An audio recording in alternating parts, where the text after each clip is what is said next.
Okay, good afternoon, everybody, and welcome to the 6th edition of the AUC Business Forum.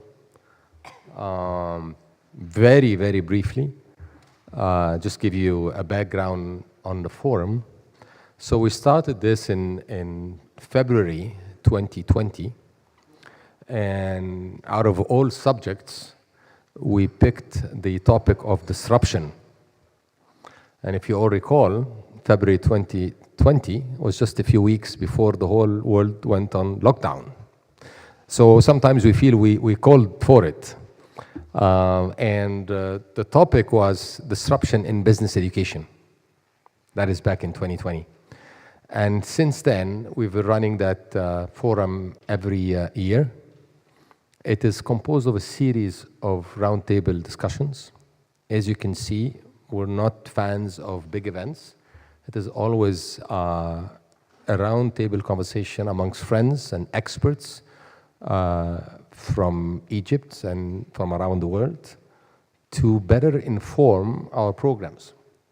Over the years, those series of roundtable conversations led to some activities we've done either as the school or in collaboration with partners in different parts of the world.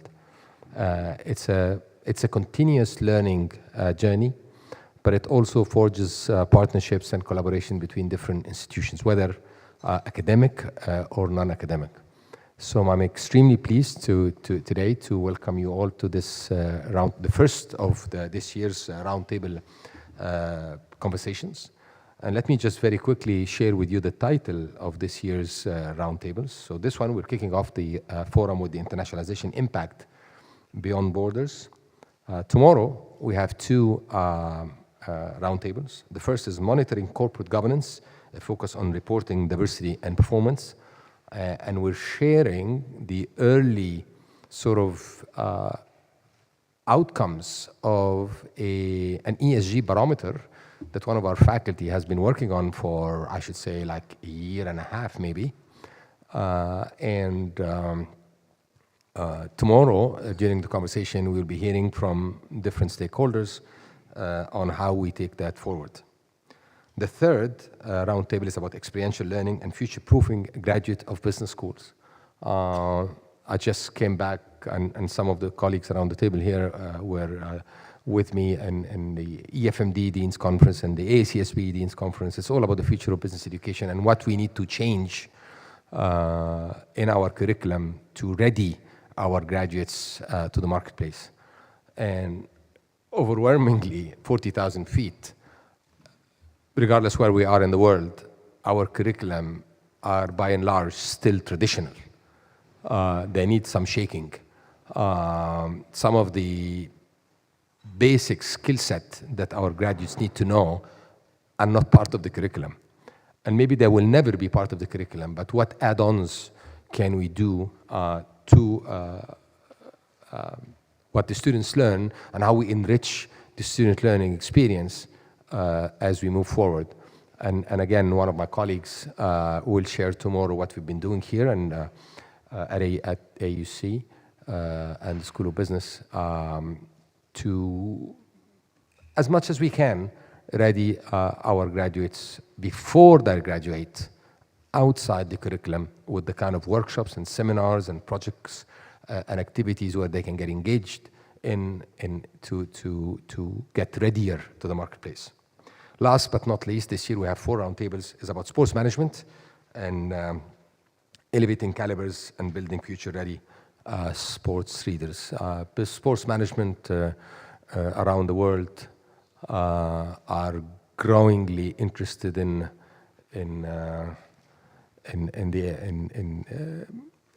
business schools are growingly interested in sports management. We see that in different parts of the world. And I know, for example, we've had a partnership before with the Real Madrid Academy. I know in the UK there is obviously the University of Liverpool. And I hate to say, and Liz will know what I'm talking about, I hate to say Man City is always big in that. For those of you who know me will know why I'm saying that. But we also have a growing industry both in Egypt and surely in our region. Sports management, whether we like it or not, or sports in general, is becoming a business. How to manage it, how to grow it, how to finance it, how to make it sustainable. I think these issues are going to be discussed tomorrow in the final roundtable of this year. Before I conclude my remarks, this is actually the first forum. Actually, it's the first main event that we conduct at the school after receiving a major endowment earlier this year. So our new name, as you can see in the back here, is the Onsi Sawiris School of Business. Just to share with you, this is a project that we've been working on since, believe it or not, July 2009. So it's a, 16 years project. We went in different directions. Not all of them materialized, but the last sort of major turnaround started in January 12th in London, 2024. So it took almost a year until we unveiled the name on January 6, 2024. Big breakthrough for the school. It's $35.5 million. For those of you who are veterans in academia would know that universities always try to take a cut. I think we managed to land the entire endowment, which is in itself is an achievement. And luckily we won't have to build a building or invest in infrastructure. So it's all going to the soft power, whether student learning experience, research, faculty development, student exchange, and the like. Last but not least, I have to mention that forums will not take place without the continuous support of the Willard Brown International Business Leadership Endowment and the support of Emirates NBD. With that, thank you very much for being here, and I'll pass the floor to my colleagues to take the lead. Thank you. Thank you, Dean Kamil. Good afternoon, everyone. I'm really pleased to see a lot of people that I recognize and new faces from universities and institutions across Egypt and across the world. So just carrying on from Dean Kamil, this roundtable is going to be on internationalization. When Dean Kamil first told me about internationalization last year, I thought, well, what does this mean? You know, how can we internationalize? Does this mean bringing lots of people over, or us going maybe a free holiday at some point? So it's my pleasure to welcome everyone and also welcome two of my esteemed colleagues, Professor Liz Warren from Manchester Metropolitan University, and also Dina Rashid, the Associate Dean of Academic Affairs from the University of Chicago. Before I introduce both of my esteemed colleagues, thank you everyone for coming. Internationalization is something that I think everybody is focusing more and more to figure out what exactly does it mean. Does it mean bringing more students over so we can get a bit more money, or sending a few over to have a bit more fun? Is it about the curriculum? Is it about course connections? Of course, we're facing lots of geopolitical issues across the world. I was just speaking to my colleague, Dina Rashid, about this, and this is also her area of interest. And how does geopolitical issues affect higher education? With that as well, my colleague, Dina Abdel Fattah, is looking at ESG. We've all been talking about ESG and sustainability. So what does that mean in practice? What does it mean in terms of the curriculum when we tell students, right, do you know what climate change is? And they say, oh, it's getting a bit hotter or a bit colder. So what does that mean in terms of growing their talent for when and they actually become employed? So what do they actually need to know? Is it measures? Is it how much ice there is? Is it, you know, things like fuel from cars? So these are important factors that we need to maybe discuss today. Important point is about marginalized groups. So what role do universities have in tending and attending to marginalized groups? Is it their role? Should we reach education institutions have a transformative potential? AUC obviously does a lot of outreach into governorates, huge amount of scholarships as well. But of course, with global financial pressures and geopolitical pressures, is that a continuous possibility and probability as well? And the final point is we keep talking about talent. What does talent mean? So who is talented? Who is this talented student? And can we teach talent? You know, it's this sort of old debate about, is it skills? Is it knowledge? Is it flexibility? So how are we supposed to prepare students for the future, whatever the future may be, and what role does business and society have? And also, what role do students have in giving back to business and society, or do they have one?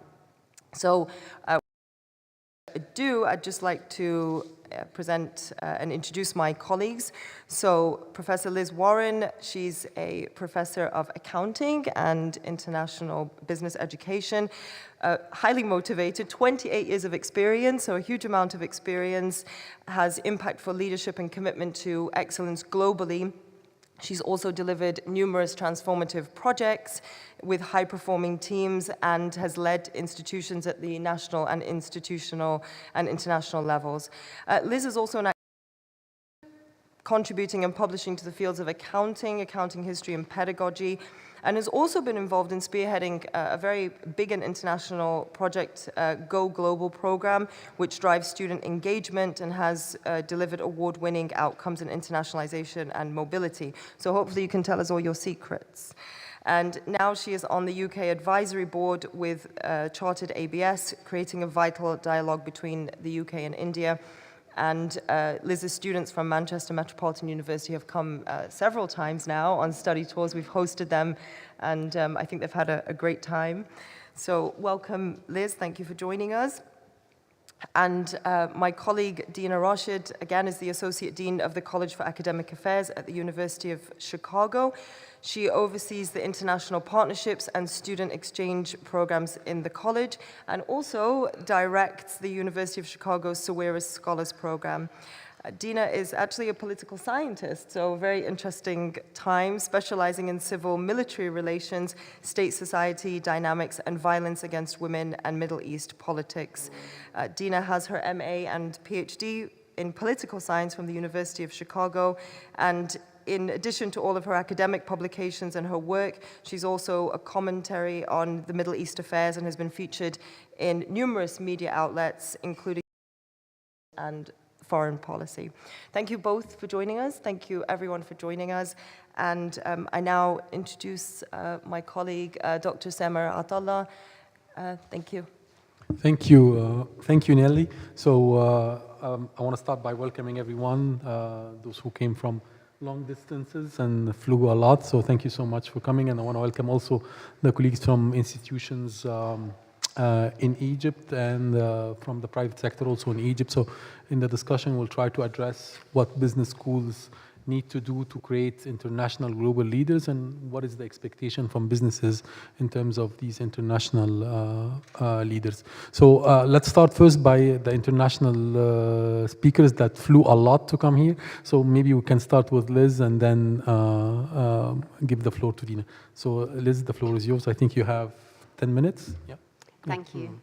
Okay, good afternoon, everybody. It's a real privilege to be here today and to talk to something about that's really timely and crucial and also very close to my heart, as you've heard with my introduction. I'm here to talk about how businesses can really improve how we prepare our students for the global business world and how we can make sure that they are prepared to be sustainable and responsible business leaders for the future. So whilst my background is accounting, and of course I can talk about finance and accounting and profits all day long for weeks on end, of course being a responsible business leader means much more than that, and we'll touch upon that as I talk through this. We really are in the era of what I would call new internationalization. So internationalization isn't about just making sure we fly around the world and we sell our brand to make sure international students come to our university. Of course, we do have to do that. It's part of being a university. But we need to think about this from a much broader position. The world is really complex, it's interconnected, and we have to move beyond the tokenistic gestures of internationalization. Having a LinkedIn profile picture outside the Eiffel Tower does not make your student globally ready to compare and work within business. So what we're going to talk about today is what business schools need to do, how we need to work in partnership, and when I say that, I mean other universities and corporations, and what we need to really do to make sure our future leaders are business ready to tackle those really wicked problems that we're currently facing. So, internationalization for business schools, part one of my talk. What does it mean and what do we really have to do? It's getting the textbooks out at the moment and looking at trade theories, memorizing exchange rate calculations. We have some serious geopolitical shifts, digital transformation, and really serious, crucial sustainability challenges that are really rewriting everything that we need to teach our students on global commerce.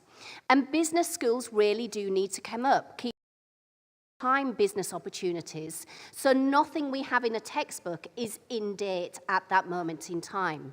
And of course, I'm not here to suggest universities and business schools are not doing that. Many of us are doing a fantastic job in that area.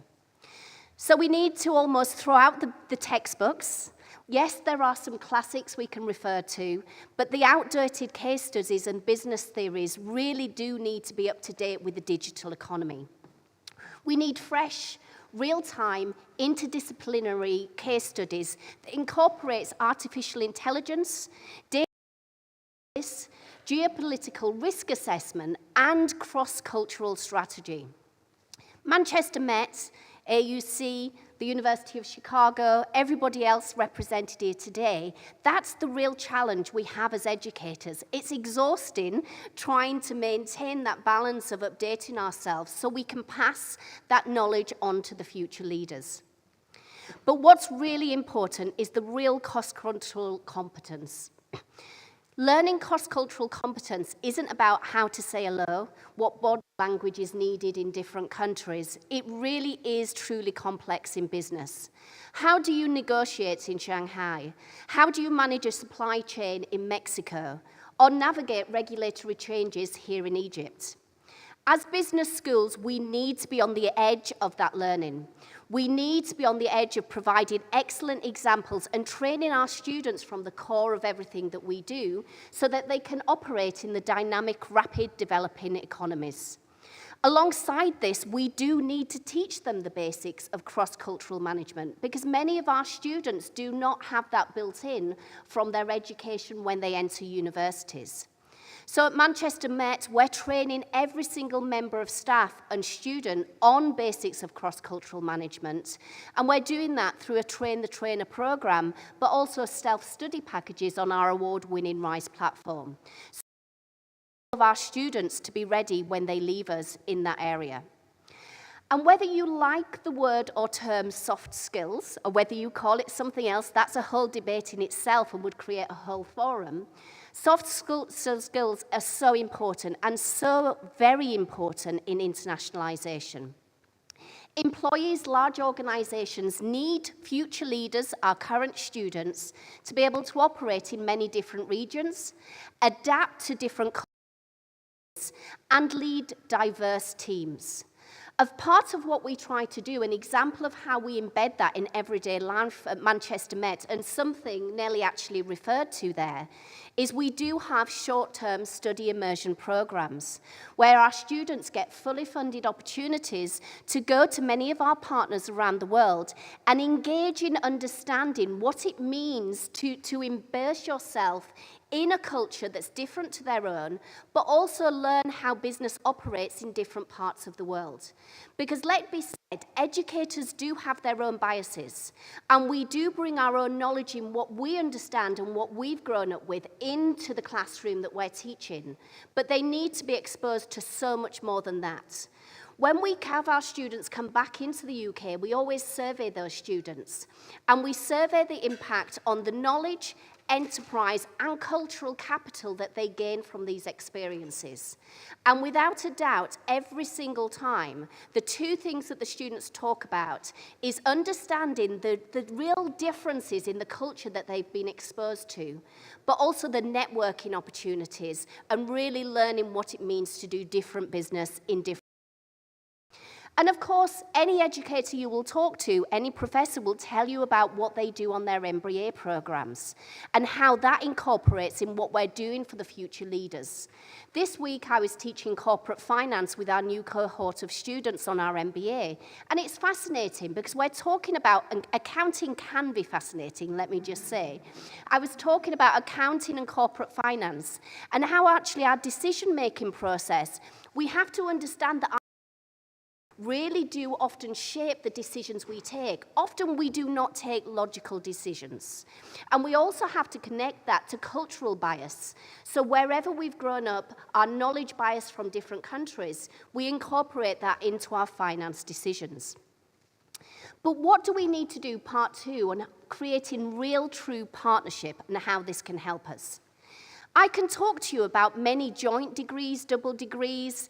We have lots of things that are going on, dual awards around the world, and they're all fantastic.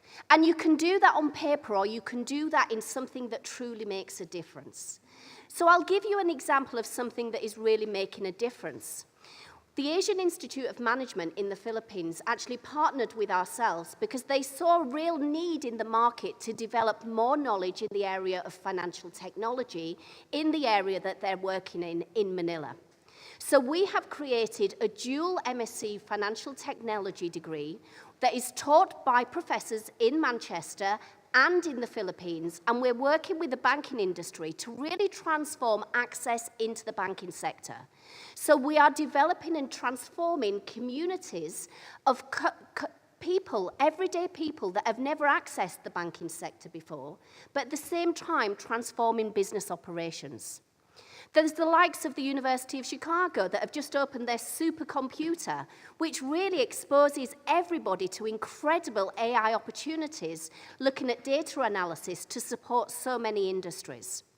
And of course, we've got what we're doing here today, business forums that bring universities from around the world, businesses, and we're bringing them together to talk about some really important issues to try and bring different ideas to emerge to something that we can put into real practice. So a really big thank you to AUC for doing this for us today. Corporate partnerships, really important, creating business studies within industry, and of course AUC do that really well. I know our students just engaged in one of their case study competitions. I have to say we did win, so I'm very proud of our students. But it's bringing together that competition from around the world that we can really share our thoughts with industry at the same time. And, of course, not all of our students have the same level platform. Not all of our students can fly around the world. They come from different demographic backgrounds. Many of our students at Manchester Metropolitan have never actually left the UK. They financially cannot afford to leave the UK. So we have to bring the world into their classroom, onto our campus. And we can do that in so many different ways.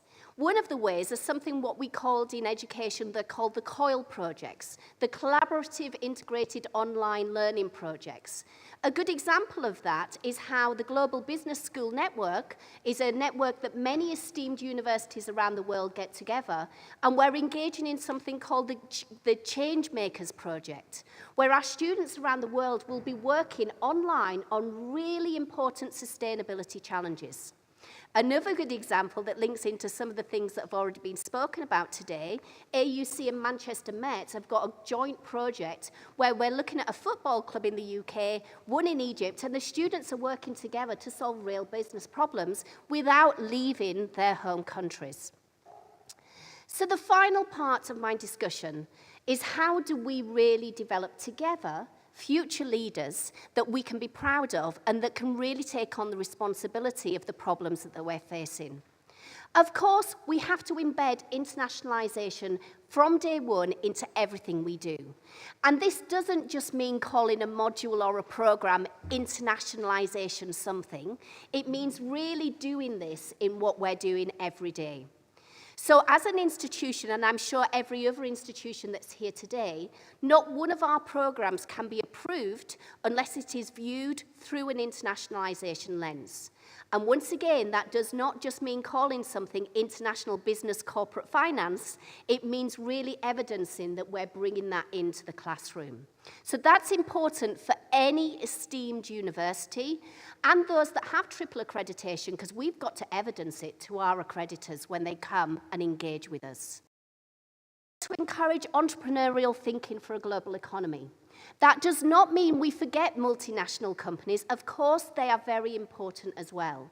But we have to have the entrepreneurial mindset with all of our students. So here at AUC, you have the Venture Lab, that where you're accelerating real business and bringing growth within Egypt. In Manchester, in a couple of weeks, we stop teaching for a week. And we allow our students to have an internationalized week. It's called Global Week. And those students get to create an individualized, personalized learning experience in the week.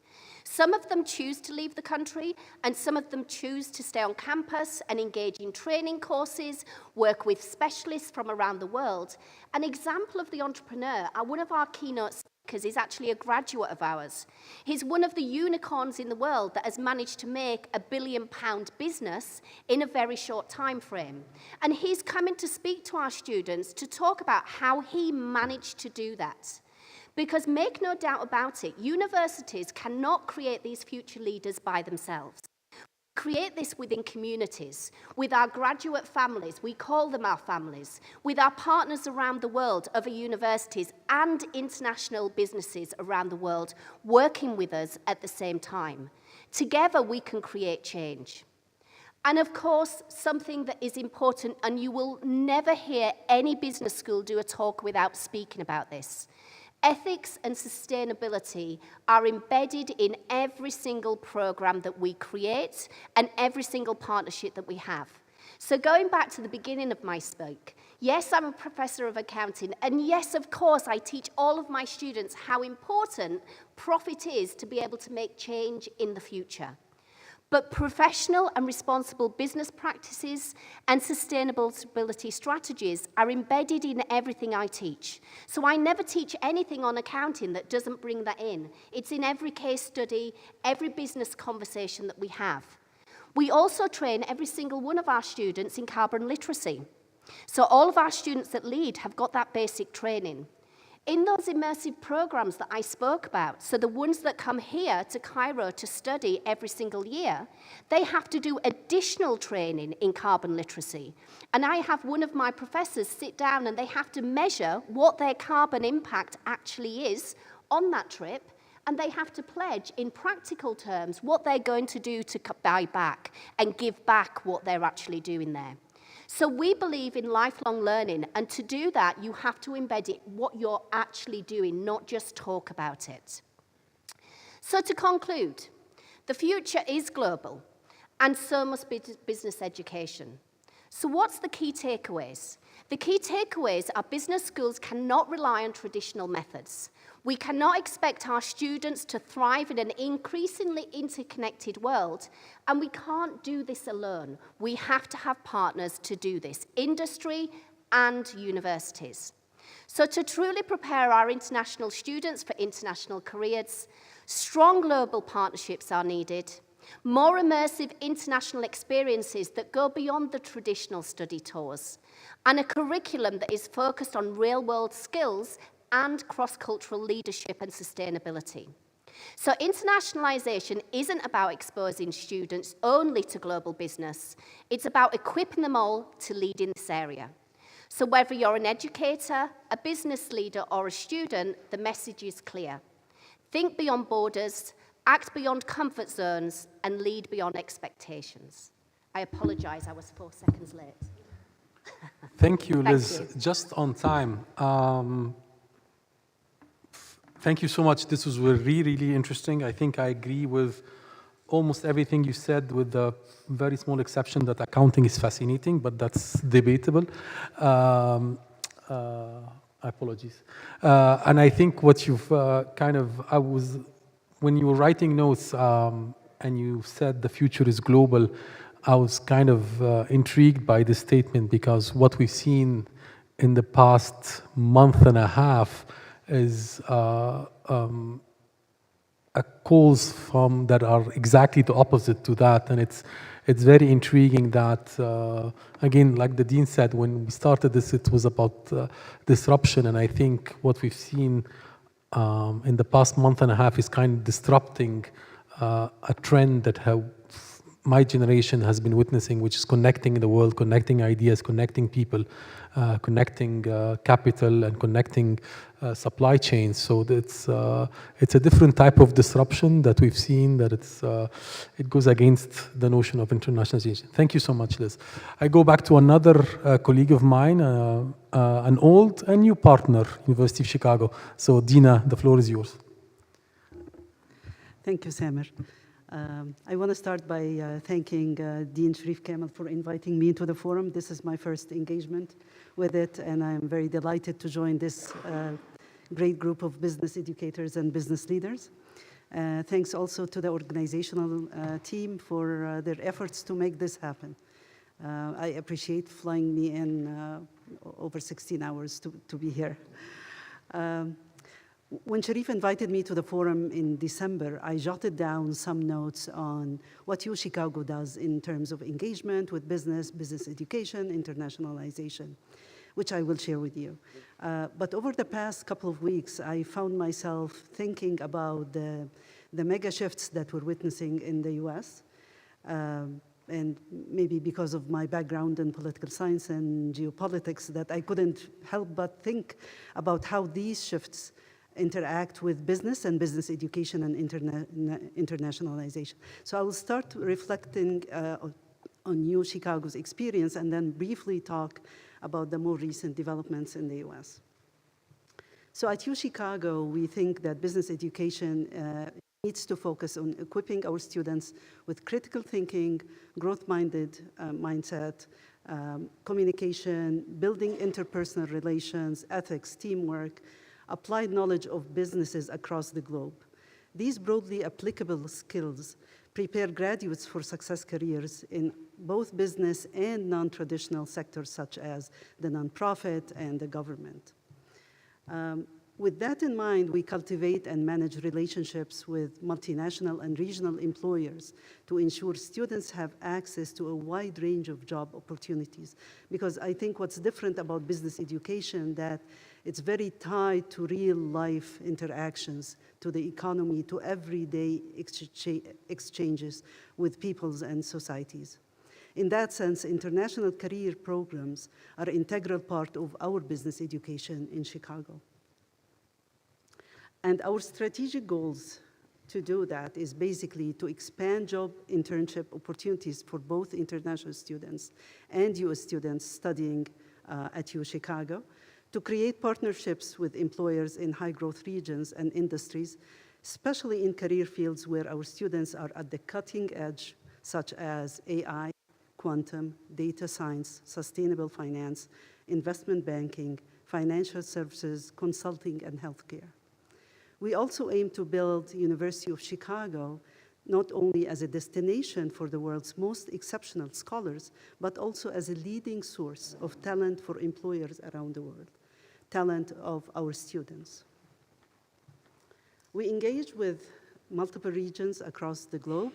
In Asia, we engage with China, and we have a number of students whose demand is growing for opportunities in Beijing, in Shanghai, as the country rebounds from COVID. We also have Hong Kong as a #1 destination for our business students to go for internships and educational tracks.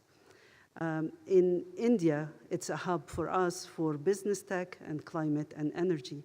In Europe, we have Germany, which is a major center for finance and STEM roles, in addition to Mexico and the UK. In the MENA region, we're building on some new partnerships, the AUC being one of them, and we're delighted that we're starting a partnership around doing business in the Middle East. Hopefully, we'll start sometime in the coming months. But I feel like we can do more in the Middle East. There is more to grow. There is room to grow and more to do. How do we do that in terms of our strategy? What are the steps that AUC Chicago takes to allow our students to go about to have internship, to be employed across the globe.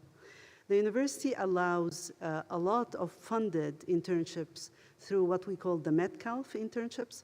We understand that many of startups, nonprofits, countries around the globe do not have the ability to pay for paid internships for our students. So the university has decided a couple of years back to allow support, financial support, to offset costs of international travel, housing, or stipend and living expenses for our students to be able to go and spend a couple of months in different countries. Career tracks are also a big component of our strategy. Students travel to cities around the globe to meet employers in their field of interest. Employers have no cost to participate, and many times an initial 90-minute track visit opens the door to partnerships on jobs and internships.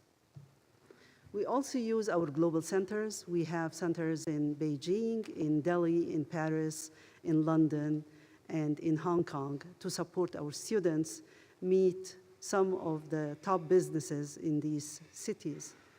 And we depend on multinational recruiting. So global companies recruit with us in their domestic offices and abroad. Oftentimes, a partnership in one country leads to another partnership with the firm's offices in another country. On the graduate level, every year we have between 10% and 15% of our graduates from the Booth School of Business secure work internationally. In 2024, we have grad students accepting offers in Dubai, Lagos, Riyadh, Seoul, Milan, Tokyo, Lima, Sao Paulo, just as an example of some of the countries and the cities where our student leaders end up starting their career. Some of the challenges that we still meet is the visa limitation and the geopolitical disruptions that the world cannot get enough of. So this is just in a snapshot, and I'm trying to keep within the time. I believe I have 10 minutes. 50, okay. But let me now shift to maybe a more broader. Doesn't the time show on your screen here, on the screen? Okay, good, thank you. Maybe let us shift now to the broader challenges that we are facing now as for those of us who are working in internationalization and international business education. We have seen massive shifts in terms of scope and speed in the first month of the new US administration. And let me highlight some of the recent developments and how they are tied directly to international business education. The first shift is a shift from multilateral cooperation to unilateral action. And I'm not talking here about plans for Gaza or plans for Ukraine. I'm talking about the US withdrawing from the United Nations organizations such as the UNHRC, UNESCO, UNRWA, and others. Also, executive orders pulling the US from the Paris Agreement on climate change, as well as from the World Health Organization. Second big shift about ethics and corruption. So President Trump has halted the enforcement of the Foreign Corrupt Practice Act. For those of you who may not be familiar with this act, this is a law that has been in place for almost 50 years. And it prohibits US firms from trying to retain or win businesses with foreign countries by bribing government officials. And the US president has spoken publicly against that law, saying that it has done more damage to US business abroad.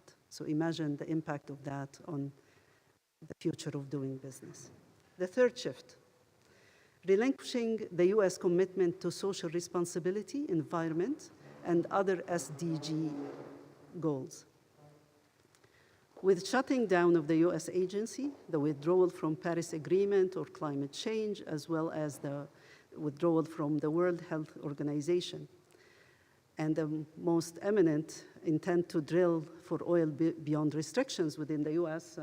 Maybe some of you are familiar with what Trump said about drill, baby, drill. So the US now is going to drill anywhere and at a speed that is unprecedented. What we notice from these developments, especially with regards with the SDGs, that it's very clear that there is a shift towards the view of Milton Friedman, a Nobel laureate in economics, who famously proclaimed that the social responsibility of business is to increase its profit. So this is basically what we're heading. We're not heading towards social responsibility towards societies. We're heading towards more profit, irrespective of the negative impact. So how do these developments impact internationalization and business education? The presidential executive orders are not mere political maneuvers, while business remains business as usual. This is the US. This is a different kind of presidency that we're witnessing. And they are mega geopolitical shifts with deep impact on business, on education, and on international business education. And business schools eventually will have to grapple with it, think through their short-term and long-term impacts. And let's have a quick read into the impact. For the first one, shifting towards unilateralism from multilateral cooperation as before. So unilateralism challenges the whole concept of internationalization, which is based on the view that the world is a global village that grows stronger with increased intercultural engagements. The repercussions of unilateralism will impact education, tourism, industrialization, environment and sustainable development, global health, and much more, which are the focus of business education, right? We do not teach students on business simply to work in firms beyond their borders. We teach students to work internationally, but also to engage in all of these sectors. The second shift in terms of ethics and corruption.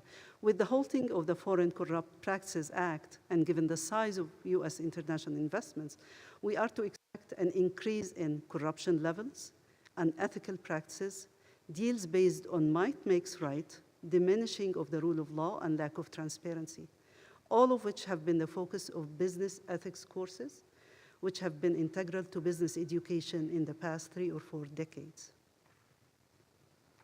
Now, back again to social responsibility and pulling out of these commitments. In the MENA region, where there is a dire need to attend to society's development and where there is a high percentage of the population that remain under poverty line, suffer from illiteracy, inadequate healthcare, and low employment, this shift is devastating. In a world where we are living the impact of climate change and adverse environmental developments every day and every season, this is disastrous to human civilization. So we have to think about what are we going to teach our students in business education or business schools. So the $1 trillion question remains. It used to be $1 million until there is Elon Musk. So now it's the $1 trillion question. What can we do about that, really? Are we going to follow in the footsteps of changing business and teaching business in the US, or are we going to stand firm and provide a different perspective that does not bode well with the current US administration? This is not about political defiance. This is about the future of us as a community, as the world.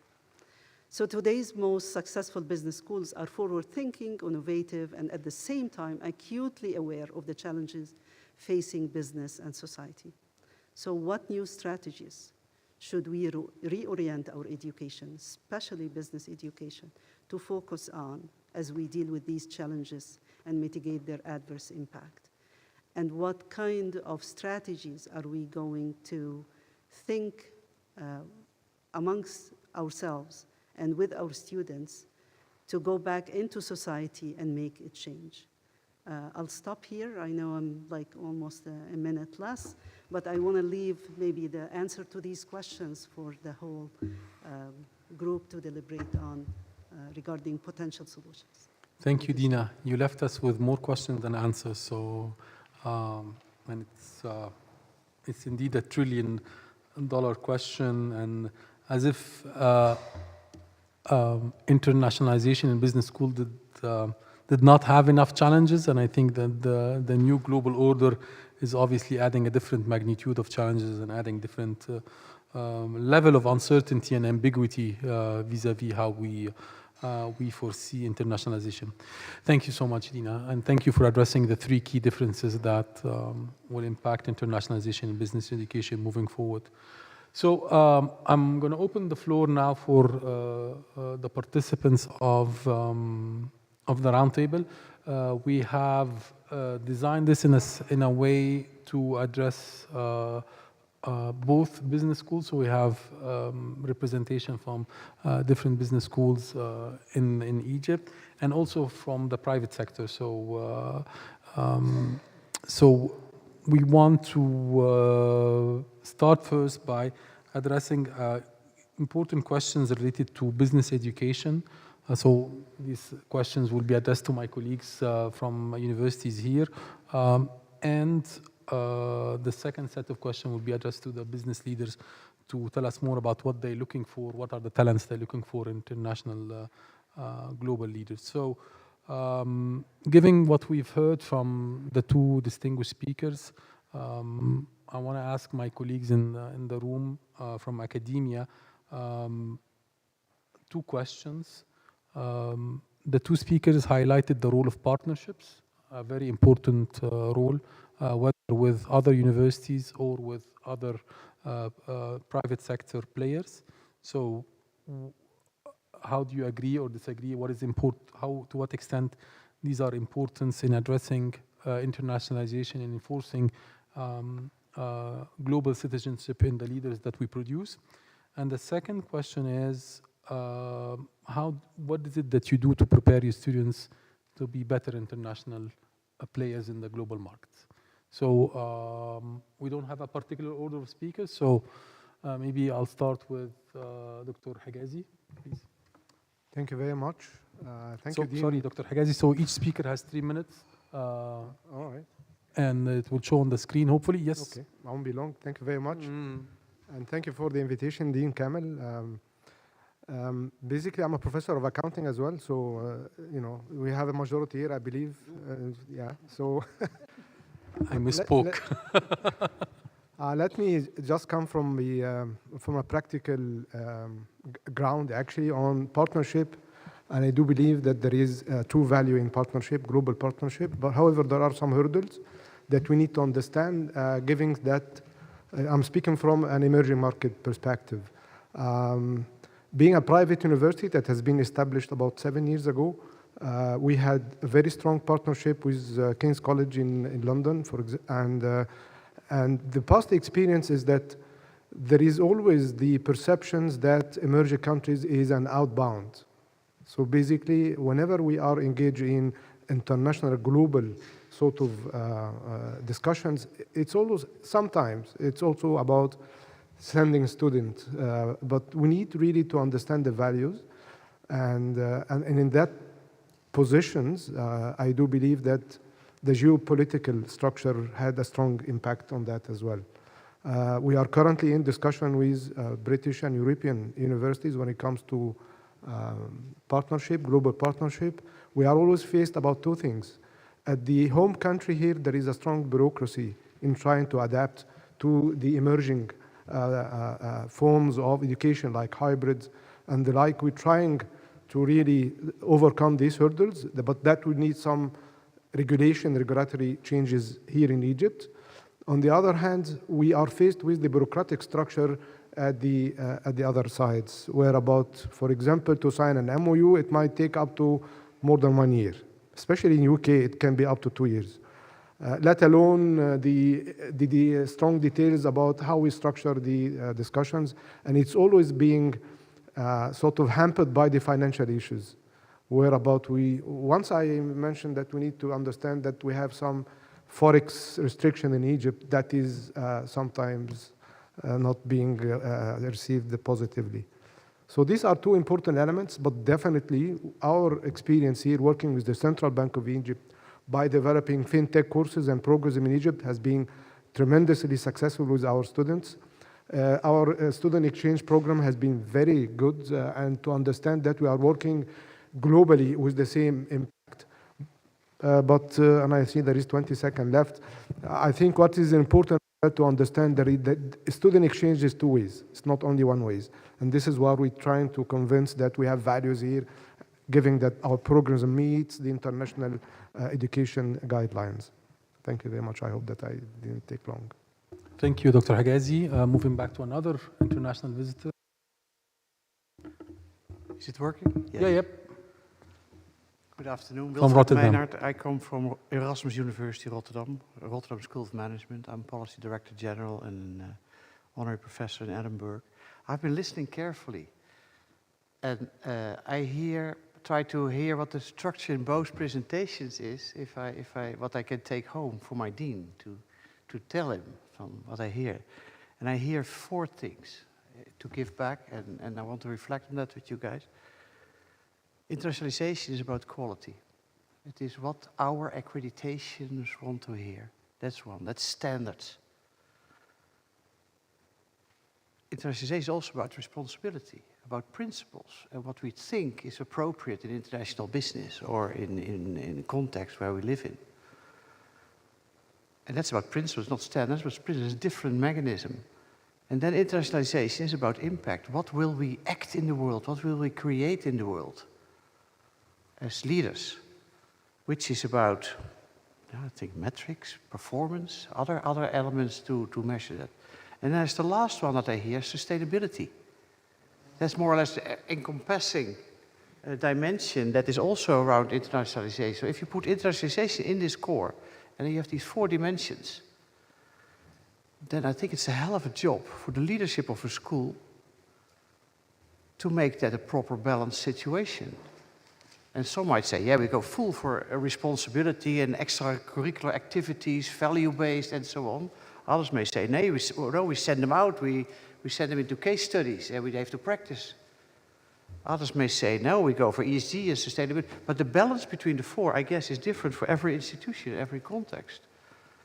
And this is what I want to give back. And what is it? How do you keep that in a viable combination in the next decade, where everything is changing next to only four dimensions that I just called? I hope we can share and help each other there. That you find complementary balances there. This is my reflection. I want to give back to the floor. Thank you, Wilfred. I move to my colleague, Hilmi, and you want to share your remarks? Yeah, I was trying to hide like students, but definitely it doesn't work with you, Samer. Thank you.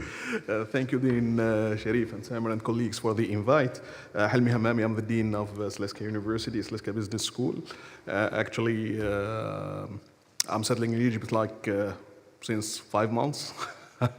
Pretty new, but definitely I come from a school which was very international, and I'll be back to coining the term international. So we used to have 97% of our professors were international, 54% of the students were international in France, which is something challenging, by the way. But definitely here, I think the starting point is basically to define what is internationalization. I'm professor of accounting, and I've been working on the influence. This is not by design. Where is Farida? Did you?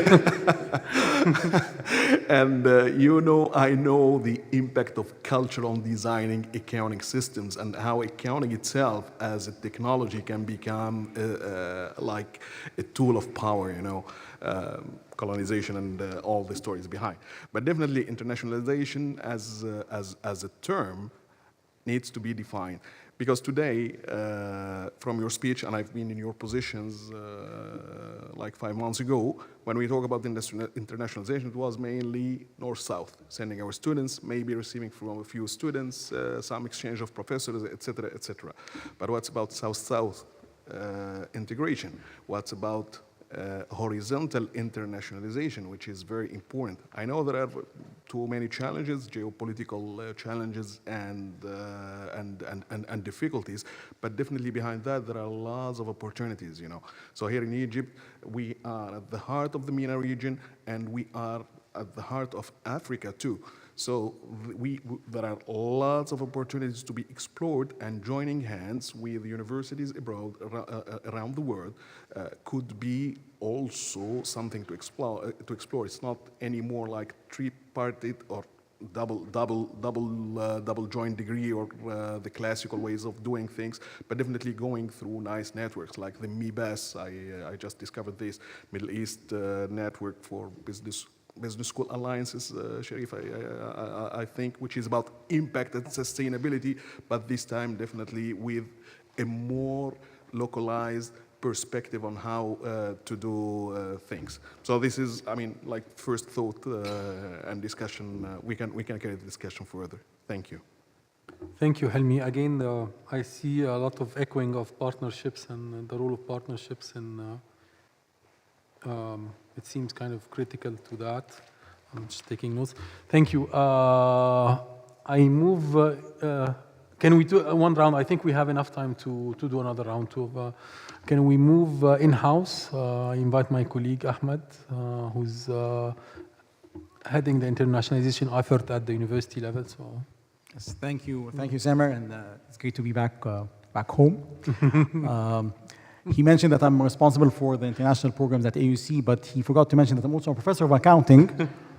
You're playing with fire, my friend. So. Something is really wrong today. So I put myself in a big trap. Yes, you did. I need to excuse myself.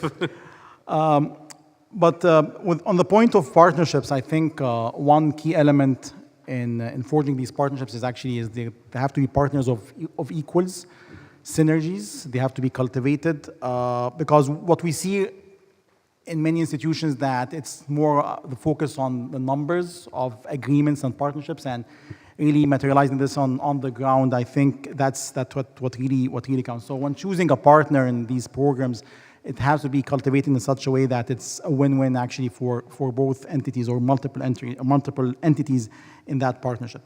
But also to the reflection about the region itself in these partnerships. So many of the things that we talk about, our region has many challenges, many challenges. But on the other side, actually, these are the challenges that makes actually coming to this region actually quite interesting.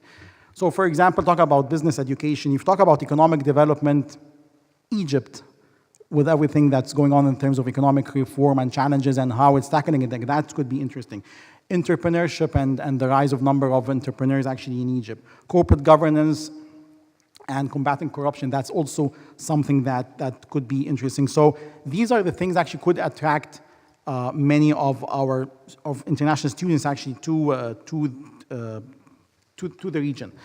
The other thing is that, like when we talk about entrepreneurship, that it could be the entrepreneurial mindset. So it could be also the international mindset. I mean, as Liz mentioned, it doesn't have to be that you get on a plane and travel. That's where you get your international exposure. But also it could be through different mechanisms and different tools such as the COIL. And that's another trap that some institutions actually would fall into, is that it's not one size fits all. What works for one institution may not work for your institution, and you don't need to do everything under the sun actually to expose your students to this international experience.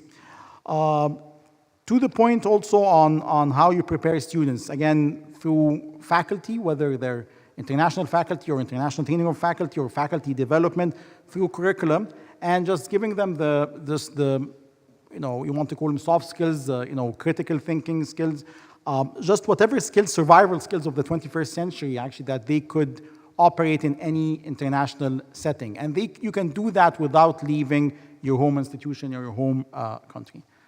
So I'm just on time because we accountants are very careful on time. Thank you. You want to say something? Yeah, go ahead. Very quickly, I won't even use You're not a professor of accounting, right? Alhamdulillah, I'm not.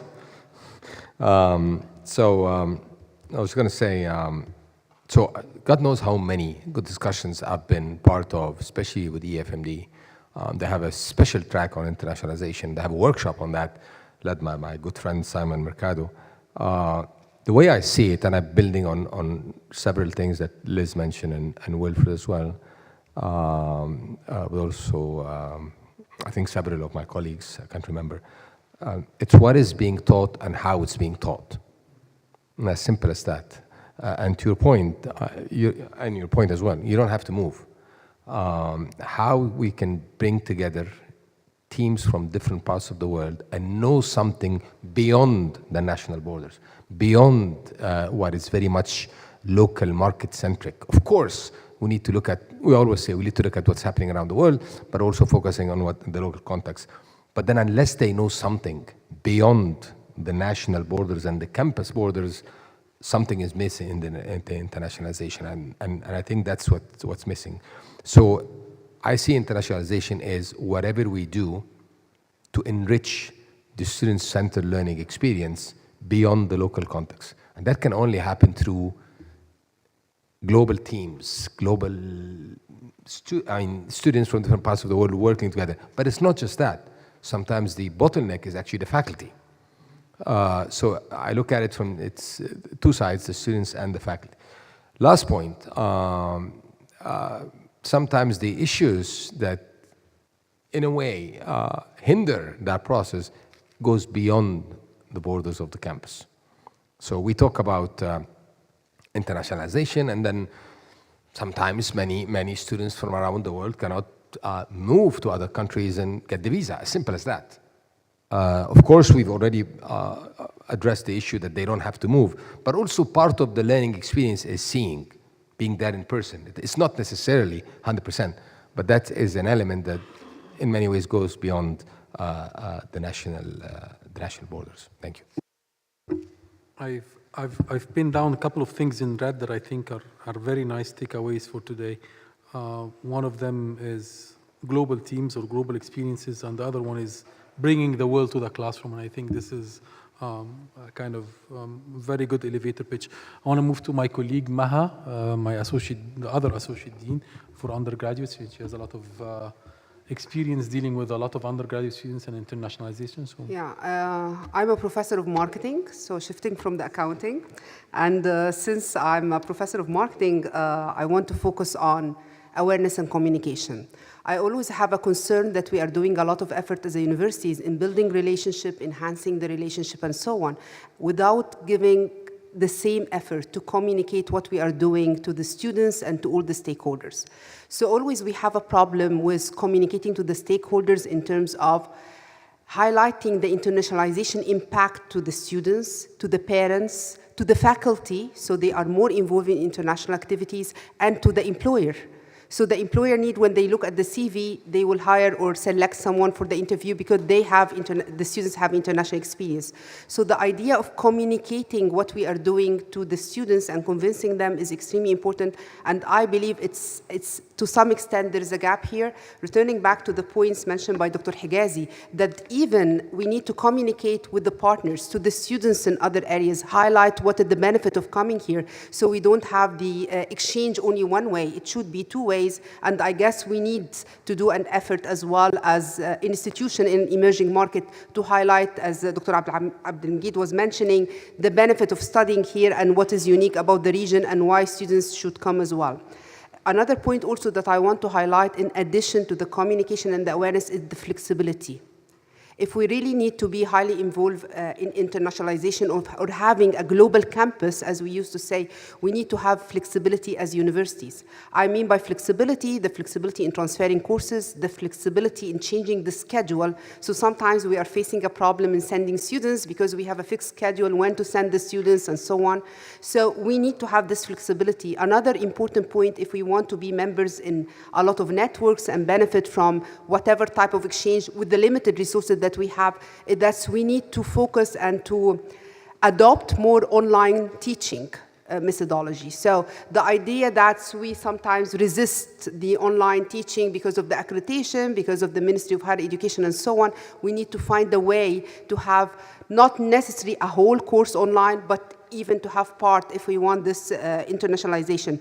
So the idea of flexibility and adapting is extremely important. One of the important points that was tackled also today is the idea of international or global internship. So I guess also sending the students to work for a while, not only studying in different countries is extremely important, but once more we usually face the problem with the working permission and the visa. So this is another point also that we need to tackle, and we need to find a way if we want to give them the whole international experience in effective way, not only in class, but even beyond the class and interaction with the culture. So these are all extremely important. Also, when it's come to the faculty themselves must understand the importance and the impact of internationalization, because it's not easy for a faculty, for example, to have a joint or a co-course with another university, because there's a lot of effort here, and sometimes the faculty does not want to take the risk. So when they understand exactly the impact of internationalization, they will be willing to cope with the syllabus. I will stop here because of the time.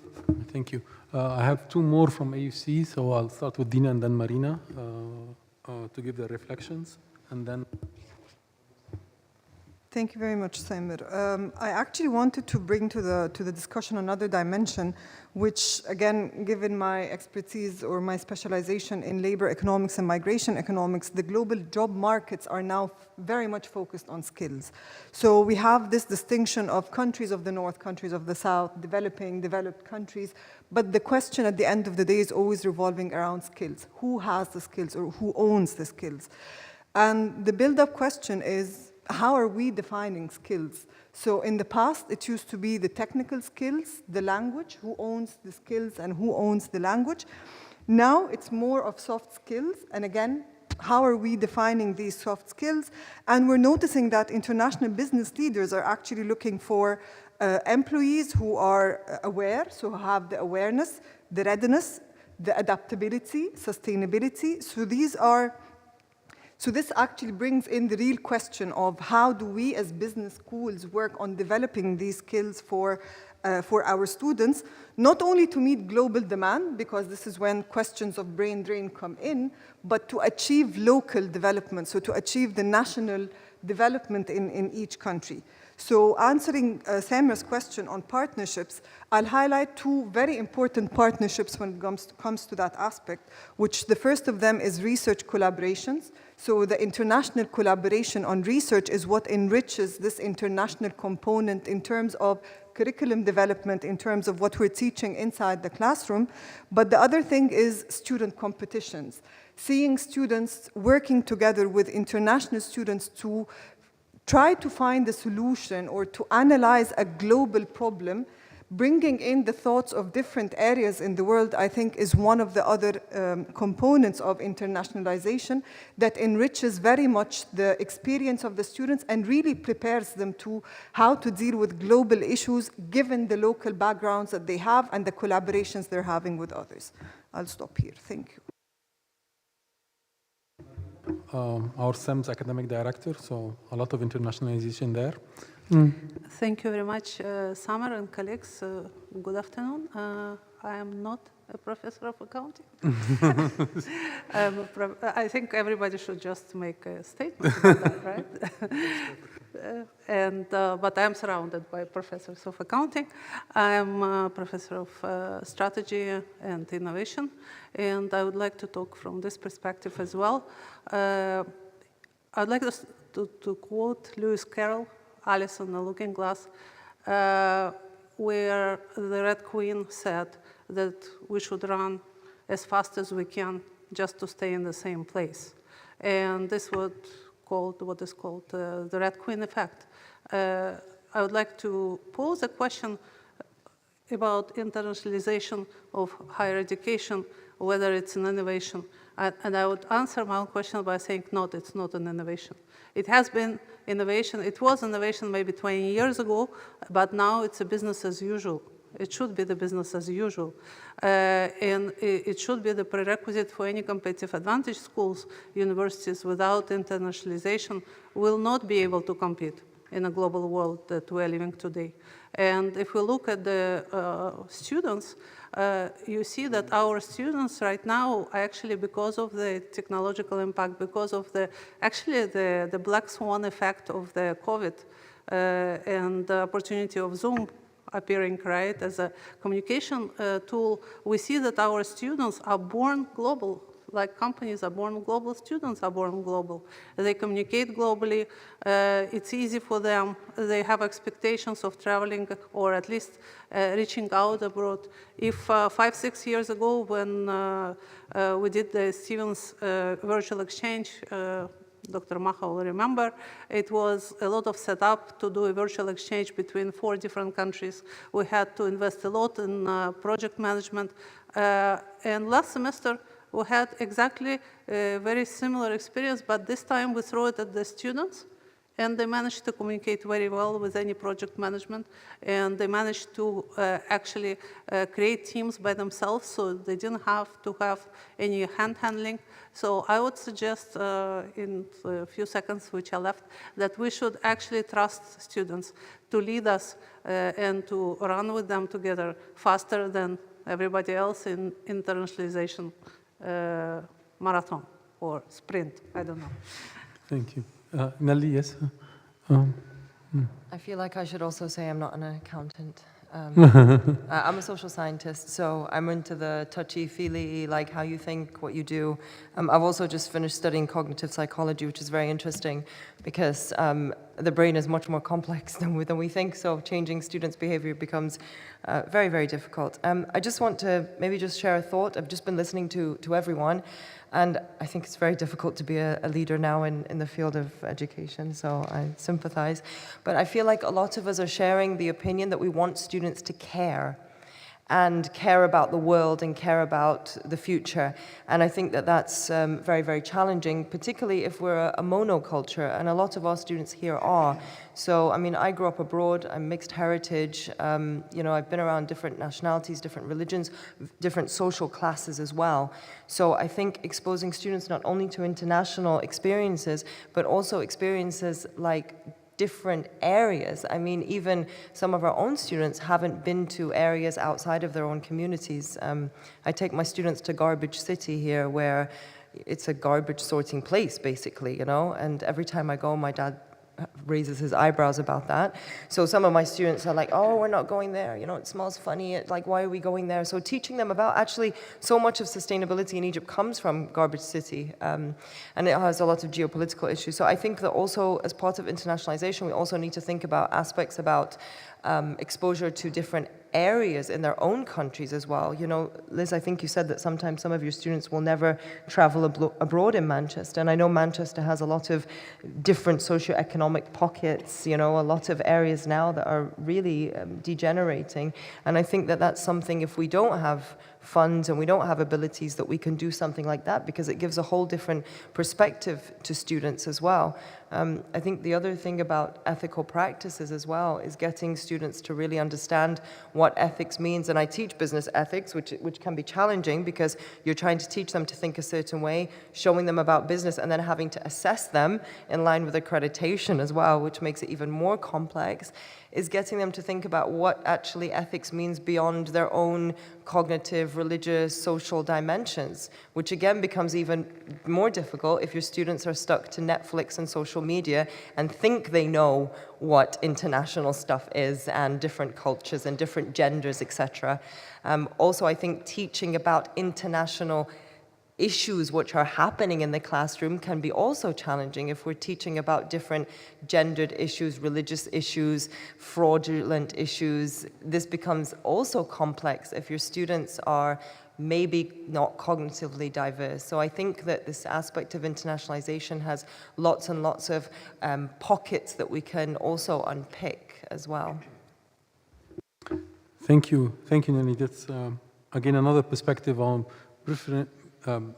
expanding the experience of students beyond the normal textbook or case studies to learn more from their environment, their domestic environment, and beyond that.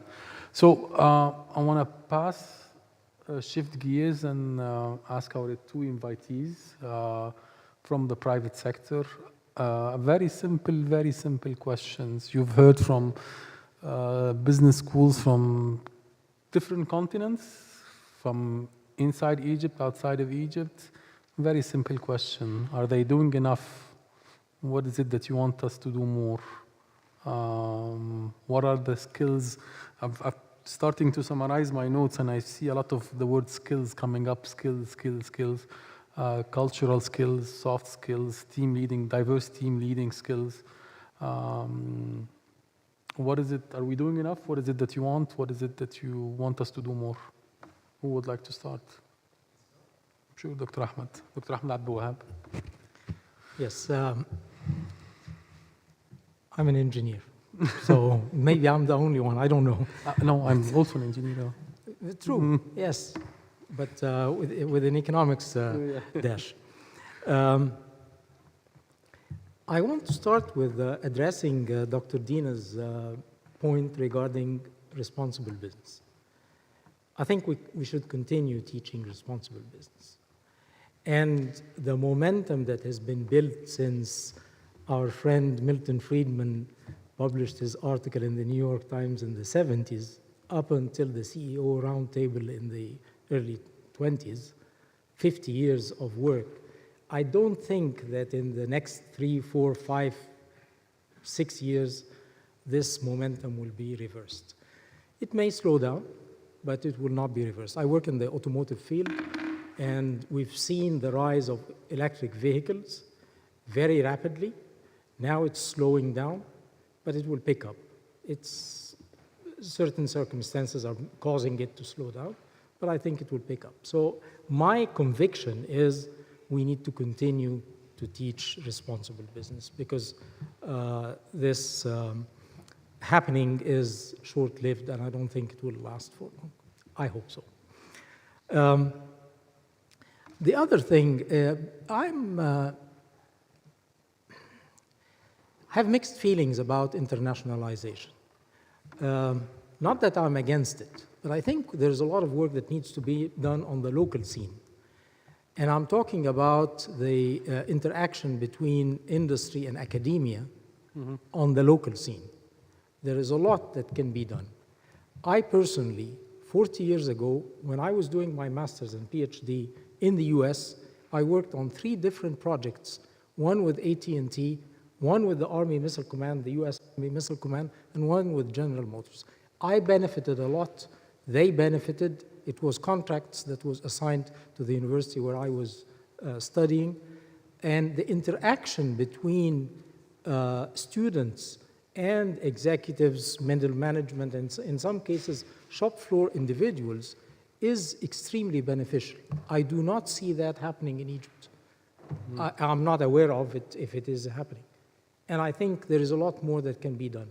There are internships that are happening, and there is a structured program that Dr. Ahmed Magid has worked on with the co-op program, but I think there is a lot more that can be done. Contracts are beneficial for faculty members as well as companies. So I think there is a lot more that can be done on the local scene. If there is another round, I'll talk a little bit more about the international scene. So thank you. Thank you. Inji.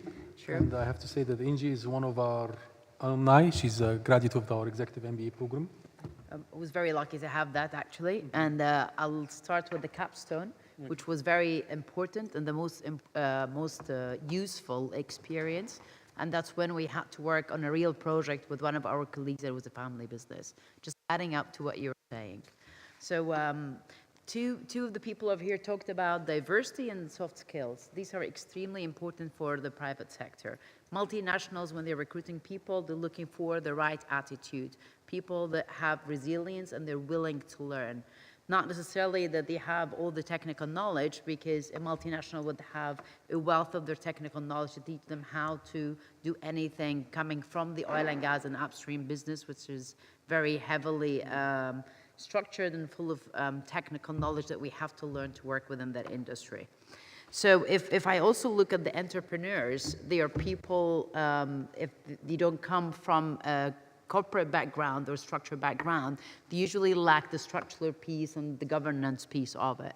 So what the universities could do is to teach the undergrads and the young people is how to be structured, and adding also to your point, take them to a real project to work for companies and to do real work by themselves. So hands-on experience is where they're going to really learn how to do anything to become creative. And that's how they can add real value to anything they're going to do in the future.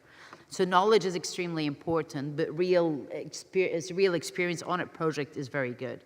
You took them to the garbage one. This is an amazing one, because this is where it put Egypt on the recycling list many years back, and we barely knew anything about recycling. So they should be very proud of that. If I go back to the ESGs and the renewables and that beautiful wave that we saw, so I was just speaking that the big multinationals coming from the oil and gas, they started reinvesting in this only because the governments were pushing this. And then later on, the wave was almost gone and the hands off. So I would say it would be great if we can influence people that are working in government, maybe educate them, increase awareness. This is where it could shift the wave that you were referring to, from only focusing on the profit, but also doing good to the future and to the societies.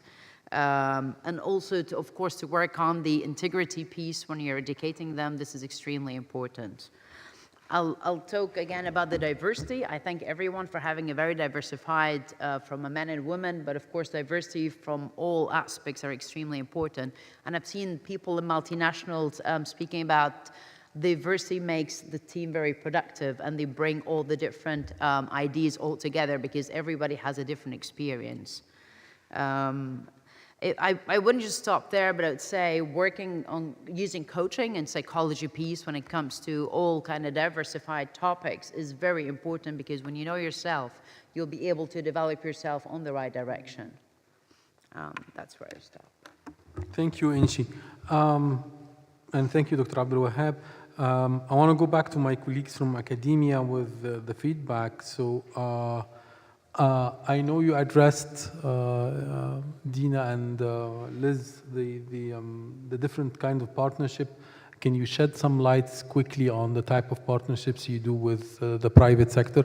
You've mentioned the internships programs that you have, but maybe quickly a recap on that, Liz, and then Dina. Yeah, sure. We work with private... And sorry, and also the issue of the skills. There is a lot of, again, it has been repeated. I think I have 10 word skills on my notes here. If you can address these again, thank you. I think one of the key things that we do as a university at Manchester Metropolitan is we actually train thousands of students through our apprenticeship scheme within the UK. So within the UK, we have something called the apprenticeship levy that all large organisations have to pay a tax into, and then they can claw back that money by training some of their individuals through a degree type programme. But it's a hands-on, so it's a tripartite contract between the university. We deliver the knowledge and they come and they get whatever qualification that they've entered into, but the actual organisation, the corporation itself, also has to work with the university and the individual student or the apprentice in developing that full key set. And they can't complete their apprenticeship until they've actually showed and showcased their portfolio to show that they've got the knowledge, but the real hands-on skill set of being a future leader at the same time. And we're one of the few universities in the UK that's actually got the outstanding measure in working with those apprenticeship teams. And so that's something we're really proud of. It's really hands-on. It's working with local companies and multinational companies in being able to do that. And more at an international level, we also talk, of course, and work with the big think tanks as well in trying to shape regulation, policy thinking, working with governments to try and shape things into an area which we think would be more appropriate to work with in industry. But let me ask you again, these apprenticeship programs, all the companies have to be UK-based, right? Because they pay the levy. So it can be a multinational company, but they're operating within the UK, so they have to pay the tax to the government, and then the government levies out that money if they engage in the apprenticeship program. I don't think we have something. No. If I may, I think even what we have in the tax code with regard to research, I don't think many companies are benefiting from it, at least to my knowledge. Yeah, Dina, back to you, sorry. Sure. Very quickly, so in terms of partnerships with the private sector, we heavily depend on internships in the second or third year if we're talking undergrad. And we have one of the highest rate of placement, employment placement after graduation in the US at U Chicago. We have a 96% of our students coming back with return offers after they have done internships. So to us, this is one of the best things, the best practices that any business education or education should do. It's a great interview. It's a long interview. It's a 4 months interview. And it's a great thing for the student and for the employer to make sure that they're a good fit for one another.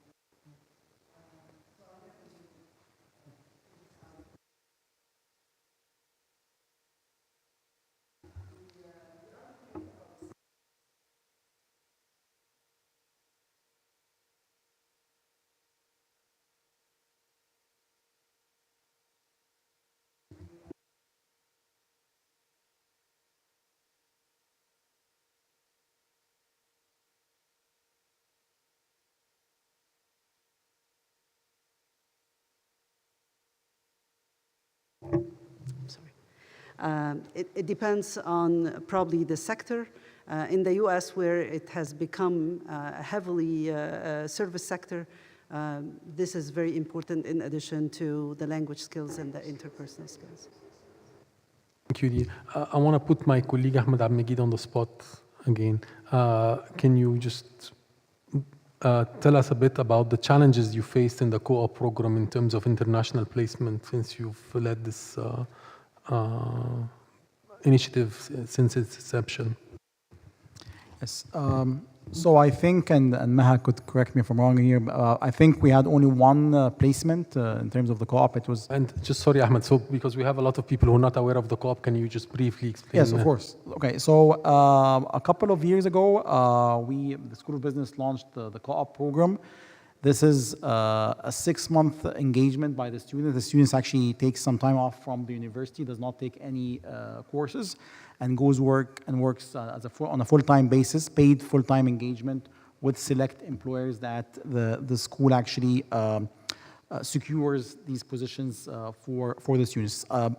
During the 6 months period, the student is co-evaluated by a faculty member and his or her manager or direct supervisor and on the job.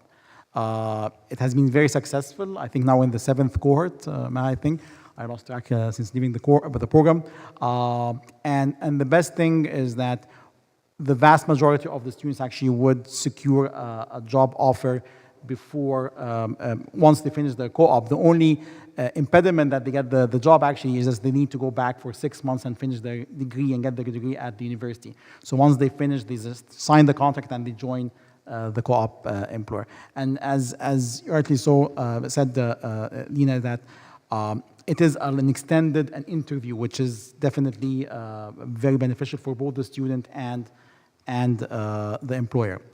In terms of the international placement, of course, and I think it was mentioned, the work permit is not every market would be receptive of having somebody to go there for a short period of time, and that person is not, for example, on a formal exchange or with a university, and he or she are permitted actually to work in that country. It did work in Amman, Jordan.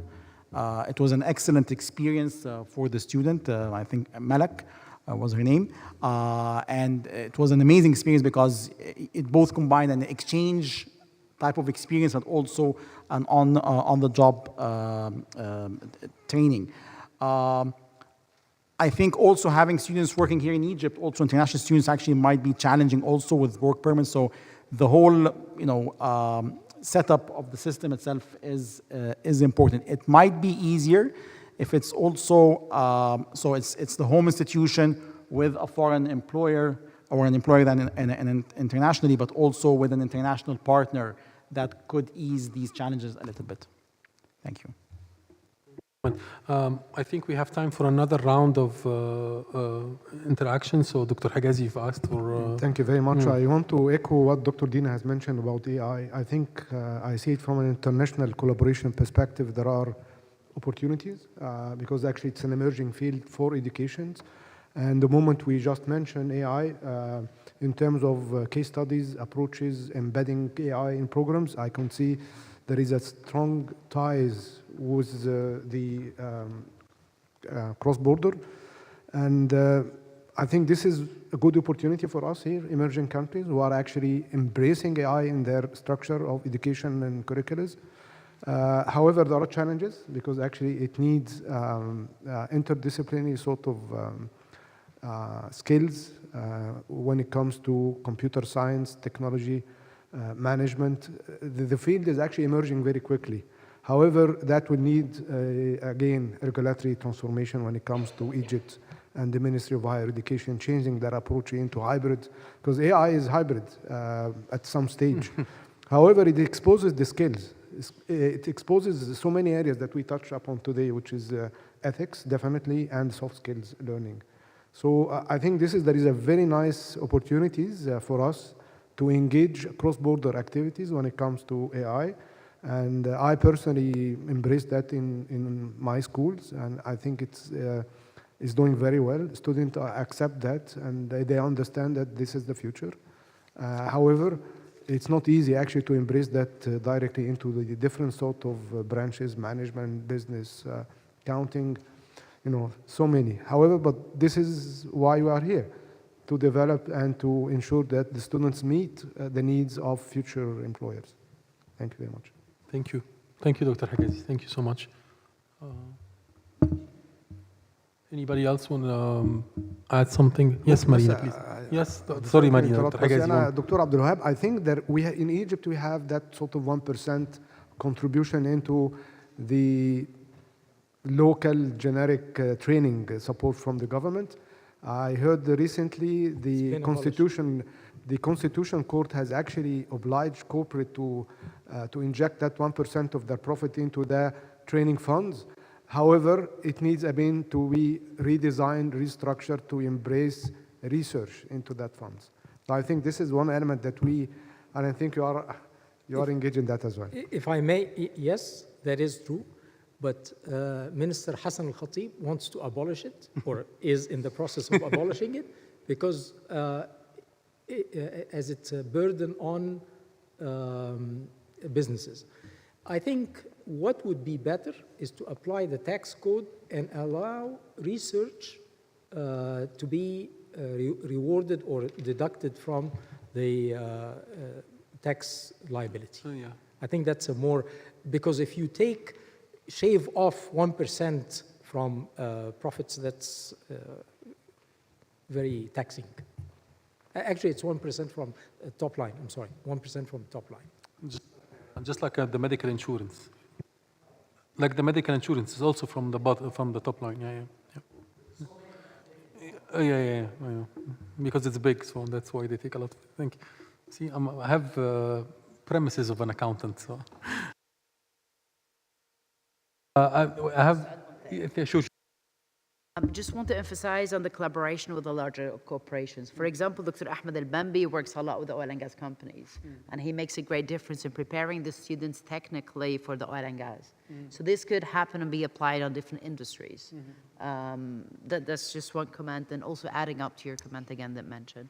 They can help companies build projects and solve problems for them. Maybe that's the start, just like the capstone. Yeah, and actually, if you want to bring the example of the SEMS graduation project, which is also designed in a sense that it is an international collaboration between universities within the SEMS network and corporate partner within this. So if you can quickly address that. Thank you, Samar. So SEMS is a program where we have students coming from 32 partner universities to AUC, and our students going to these 32 partner universities. In spring semester, we have exchange students. At the moment, we have 6 exchange students, mostly from Europe. And the students are doing a project with Coca-Cola corporate partner. This project has a consulting aspect to it, and the students actually going to visit Coca-Cola and solving the problem in the company.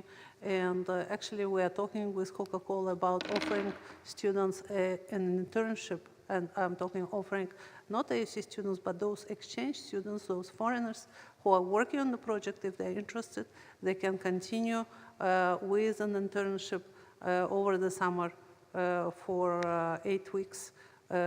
This will be non-paid internship to facilitate the visa, because of course work permit is very difficult in Egypt. But if it's non-paid internship, then it can be considered as an apprenticeship. Somebody mentioned apprenticeship, right? I think Liz did.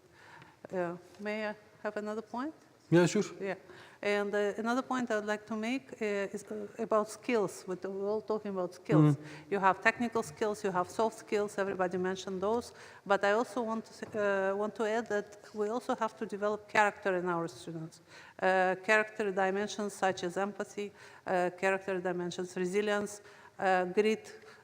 In cognitive science, Nelly, right? Grit was considered to be #1 determinant, scientifically speaking, of success. So if we work on developing those dimensions of the character dimensions in our students, I think we really can grow global citizenship in the classroom. Very interesting. Yes, during the presentations, I had the following reflection that I would like to share. Is on the more systemic level in the school, internationalization is also in the faculty. Internationalization is in your international board. Internationalization is in say, the conversations that you have in your school. And in the points that were in this forum today, I think and maybe I say it on behalf of the faculty, that having international faculty is, at least in my school, is driving immensely the dynamics, how it is infused in the programs, how partnerships are led, because they also do international co-authoring, they do international PhD supervision, they do international grants. And I think that capability of international praxis that they have, they bring to all the other activities, curricular or non-curricular, where they are in touch with learners. And I think that is if you look at ranking, for example, the Financial Times ranking, you look at the MBA, European MBA schools in that ranking, also American, you see the ratio of international faculty is sometimes about 75% of the faculty. And that, I think, is systemic internationalization. And it doesn't happen overnight. In my school, it took 20 years to grow a proper international faculty. We're now in our 5th cycle of AUCSB, and I think we had 1% when we were accredited in '98, and now it is more than half. And over the years, slowly but surely, you develop this systemic identity, I would say, of internationalization. And for me, that is a success factor for all the other, say, transactional things that you do. And what you also, I just wanted to share that awareness with you, how important that deeper systemic identity thing is for internationalization. Yeah, maybe even comments from the colleagues would be wonderful. Yeah. Super. Thank you. If there are no other remarks, maybe I can. Oh, okay. Sorry, Dina, and then the dean. Yeah. Just a quick follow-up with Dr. Higazi. I think it's very important to keep in mind what do we want out of the education regarding computer science and digital education. Do we want the graduates to be employers? Do we want them to be startup entrepreneurs? Or do we want them to be C-suite executives? And I look at India and I feel like we're really behind the curve in that sense. They moved from just being able to provide computer scientists to now kind of exporting scientists to the US and then becoming the C-suite chief executives in like Google and whatnot. So I think it's very important that we keep that in mind if we want to do a leapfrog of sort. My last question, comment, Dr. Abdul Wahab. There is no way that I was thinking that we shouldn't look at social development goals, but I was wondering what is the impact of having the change in the US, given its size and its hegemony over the international economic arena and business. How would that impact us here? Thank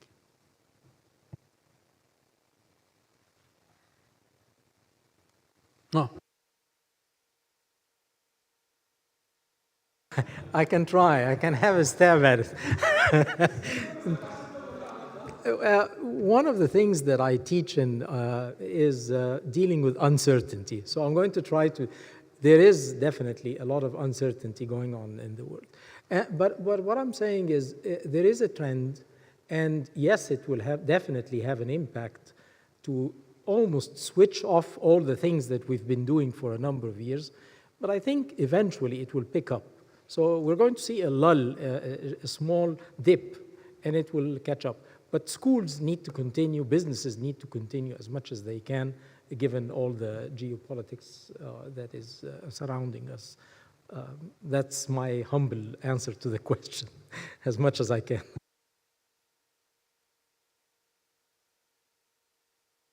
Look, Dean Kamel, did you want to say something? I thought you wanted to say something. Somebody else, yeah. I wanted to share a few ideas before we. Sure. Okay. So let me just, I'm trying to buy time to summarize all the conversations. Yes. Okay. So let me just go over some very important points that you've all shared, and let me start by addressing a few elephants in the room. And I agree with several of you that our experience with the co-op program was very important. But I want to highlight that most of what I'm going to say now is more or less Egypt-centric and has to do with culture. So when we introduced the co-op program, our biggest problem was not with the institution, with obviously, as we know, as academics, that were very slow in responding, but that was not the case. We were not even faced with challenges from the students. We were faced with the challenge from the families who, in their mind, how would they pay the tuition and their sons and daughters are not going to campus? And that took 2 years to get over that line. Why did we go the path of co-op? Because I think, and again, my colleagues I stand to be corrected, internships, more or less, are not taken seriously in Egypt. They're not. Students would go there, take notes, attend meetings, maybe photocopy some documents, and that's it. I'm serious. That's why we did not go that path. We opted for co-op program, very limited, maximum 2 per institution, so that they really take them serious. And this was a success. And I think it contributes, especially when they go to multinationals, to that global sense that they need to learn outside the classroom. So that's the first point. The second point, I could not agree more with the digital skills together with the soft skills, because AI is going to change, or is changing, the way we teach, the way we do research, and the way we operate the school. And that in itself is a level playing field among the students around the world, and that will move them from more or less what is known as digital natives to global natives because of the level playing field, and that is technology. The third, and I go back to my initial statements, the role of the private sector in education in Egypt. So I alluded to our excitement this year of the naming, but let me tell you one thing. That naming materialized in 2024, right? The announcement was in December 24, the unveiling was in January 2025. It is the first, again, the first endowment in education in Egypt since 1908. That tells you a lot about the private sector. 1908, it was the the daughter of the king of Egypt, Princess Fatma, who donated her money and her land to build Cairo University. 1908. I'm not talking about a few $1,000s here and there to support an institution. I'm talking about an endowment that is there for perpetuity to make a difference. Again, that tells a lot about the private sector, at least some of it. The next point is every year, for the past maybe 5 years, the World Economic Forum comes up in January with the skill sets that are needed. They keep on hammering the idea of complex problem solving, creativity, resilience, agility, communication, teamwork, leadership, and I can go on and on and on and on. How much of this is in our respective curriculum? And that's a very important point to address. So to finalize, and I left the best for last, we need to be quick, we need to be responsive, we need to be agile, and there is nothing more important than the value of collaboration between academic institutions, but also between academic institutions and businesses.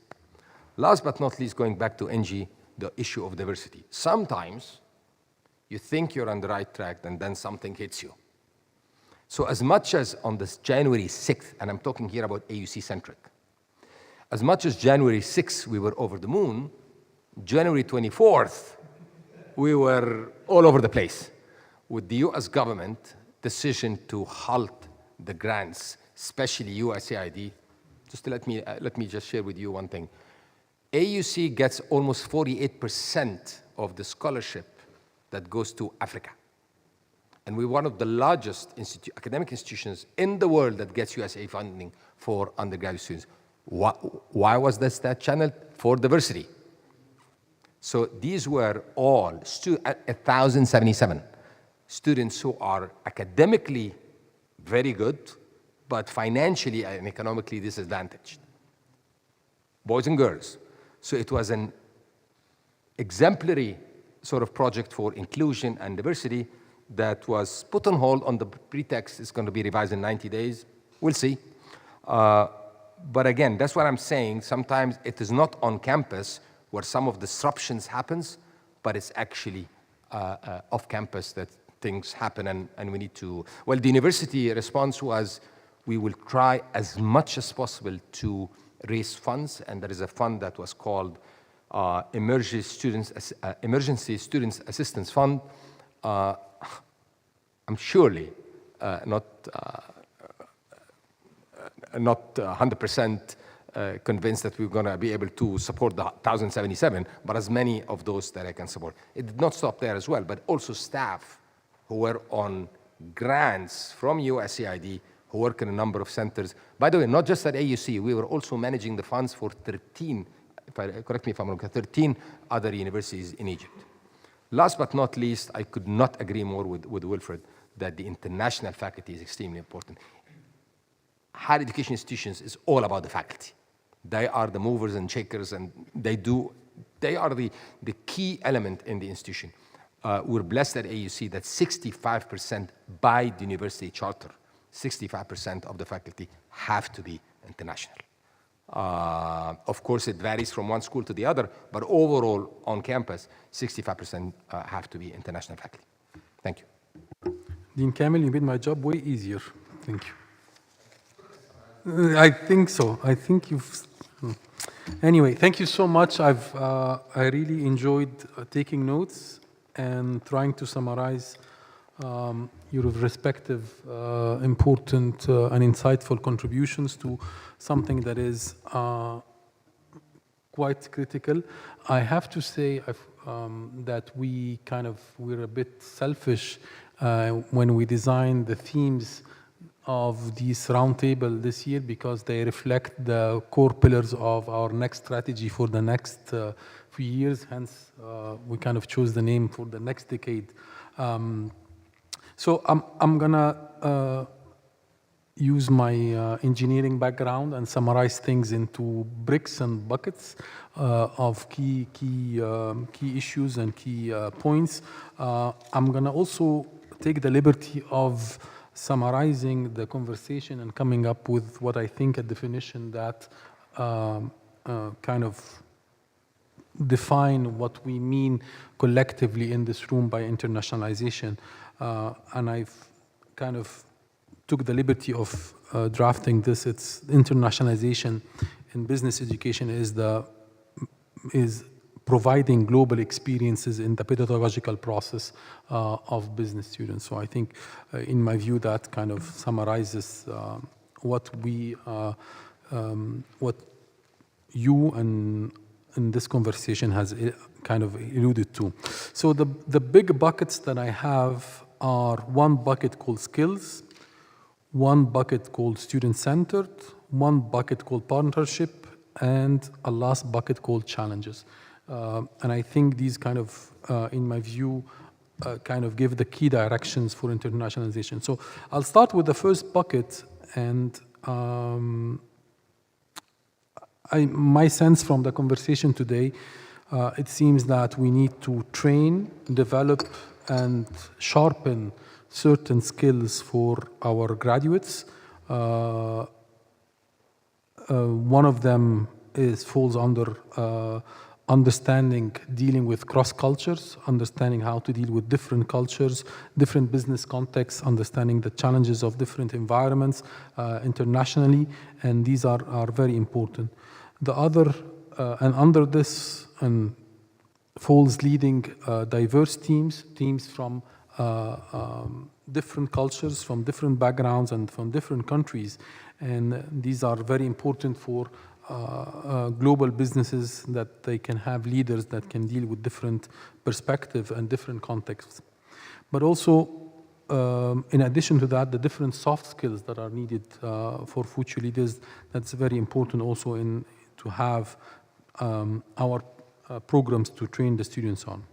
Obviously, the issue of digital skills came up different times, and giving the pace at which there is a process of innovation and a process of digital transformation in business practices, we need to expand on our training and our involvement of our students in these digital skills. Lastly, another set, before that, sorry, one more is how our students can be innovative in a global setting. This came up several times, and also we need to ensure that our students are going beyond the typical textbook, are learning how to innovate in partnership with students from different parts of the world. Resilience and adaptation to different contexts and different challenges is also another set of skills that came up. And the last one is the respect for diversity and respect for other cultures and other nationalities. So this is the first big bucket, which is the bucket of skills. And the second bucket, which is student-centered experiences. So I think, in my view, a common denominator that came out of the conversation is how all the programs and the initiatives that were discussed and all the feedback that we got from the colleagues from the private sector is how to make sure that these are programs that are student-centered. I really like the sentence that came up. I think it was from Marina. Let them do the running.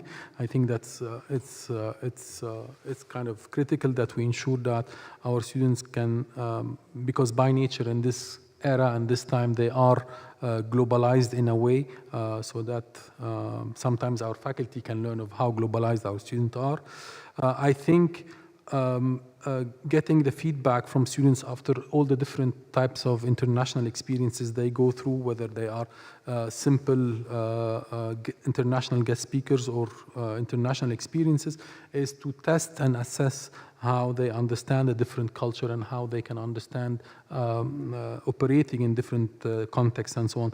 This is in a way to test whether they have gained skills from these international experiences or not. Also, one of the feedback that we should get from our students after these experiences is, have they managed to build bridges? Have they managed to build networks in these experiences? Will these bridges and networks help them in their career once they graduate from their school? Again, part of being centered, student-centered, is, I'm going to quote the world to the classroom. I think this is a kind of very interesting perspective, is that the classroom should not be the walls, and we should bring different experience to these different activities, whether in the classroom and outside the classroom. So the example that Nelly shared is kind of insightful also. So these experiences kind of sharpen their skills, not necessarily outside the borders, but also within the same country. So this is the second bucket that I call student-centered. The third bucket, you've guessed it, is the bucket of partnerships. I think it's kind of inevitable, critical, important. By definition, internationalization immediately means partners. I appreciated the notion that these partnerships need to be win-win, not going in one direction. I'm going to quote Ahmed, who said, partnership of equals. I think this is very important, that ensures the success, the sustainability, the duration, the endurance of any partnership, that there is a mutual incentive, there is a mutual interest, there is a mutual gain among these partners to ensure the sustainability of these partnerships. And one thing that I think we've kind of all agreed on, that these partnerships need not only to be among academic institutions and university, but also we need to reach out, engage with our partners in the corporate sector. This is part and parcel, a very important building block in the pedagogical process to increase the experiences of students with their future employers, whether within their national context, whether in their domestic context or international. And I think also in the one item also under partnership is that there is a very, very large menu, very long menu of different alternatives of collaborations within the partnerships, going from a very simple notion of having mutual visits of guest lectures all the way to having a dual degree, moving across mutual visits of students across the borders and so on. So this is the third bucket. I hate to leave you without challenges, so I left the bucket of challenges till the end. I think we agreed that the global perspective is very important to businesses. We cannot reverse the clock and go back, no matter how the challenges are, whether these are challenges of getting a visa, getting a work permit, challenges of funding, challenges of placement within the domestic territories or beyond the borders of a country. But obviously, I think a common theme that kept on repeating itself is that the challenges of isolation has kept on increasing recently. So this puts a lot of pressure on us in business education to ensure that, quote unquote, the future is still global no matter what. And another important challenge that we need to address is also to make sure that the clock doesn't turn back on responsible business.